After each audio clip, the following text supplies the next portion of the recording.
Joining me now is New York Republican Congresswoman and member of the House Transportation and Infrastructure Committee and the House Foreign Affairs Committee, Nicole Malliotakis. She also serves as the Assistant Whip for the House GOP. Congresswoman, thank you for taking time on this Saturday. You just heard our reporter David Spunt at the White House on the latest about the Fauci emails. Let me get your reaction to that if I can.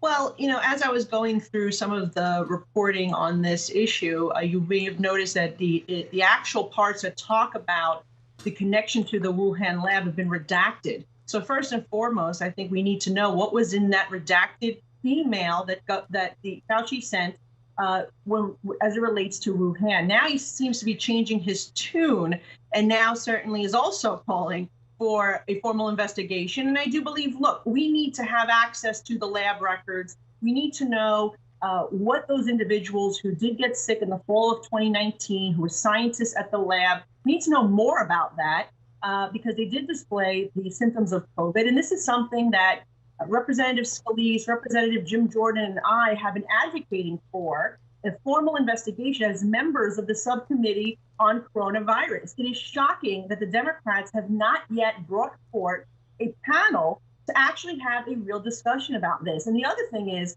look, America should be leading the way, but the international community must also be advocating for answers from the Communist Party of China.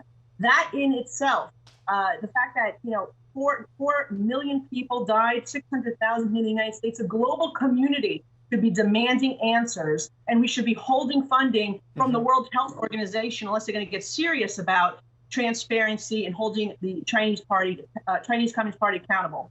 Certainly a lot of questions about whether we might get those answers from China, but do you anticipate getting testimony from Dr. Fauci on the Hill? We should absolutely be bringing him in. We've already written to Speaker Pelosi demanding that she call a hearing on this issue, both the COVID subcommittee as well as the oversight committee. We must investigate this further. We should be questioning Dr. Fauci. We should be questioning the CEO of the EcoHealth that provided grants to the Wuhan lab, federal dollars that went over there. We should be doing whatever we can as American officials to get answers for the American people. Speaking of doing enough, I want to just switch gears a little bit. We got the Friday jobs report yesterday, and the chairman of the DNC putting out a statement applauding the jobs report and then also taking aim specifically at Republican members of Congress like yourself. Here is the statement the DNC chair put out, saying that as each day passes, it becomes more clear that congressional Republicans made a callous decision to turn their backs on struggling families and businesses when they needed help the most. That a shot from Jamie Harrison directly at Republicans for not doing enough to advance the president's agenda. Your reaction? In Joe Biden's words, that is complete malarkey. What I'll say is that, if anything, the Democrats have actually been an impediment to our full recovery. You have 100 million Americans that are currently on the sidelines while small businesses are desperate to get people back to work.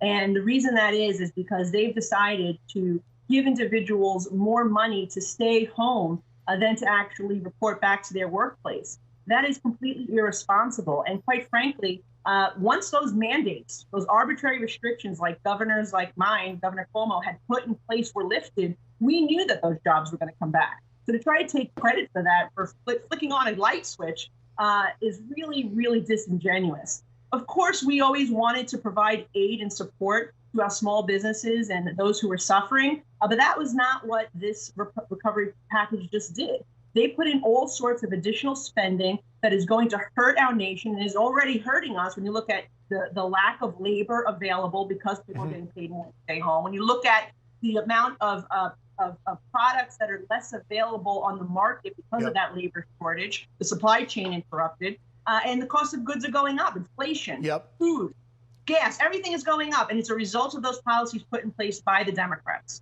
Congresswoman, we're out of time. We've got to leave it there. Just a quick, short answer. The negotiations seem stalled, but continue on infrastructure. Do you think a deal will be reached next week?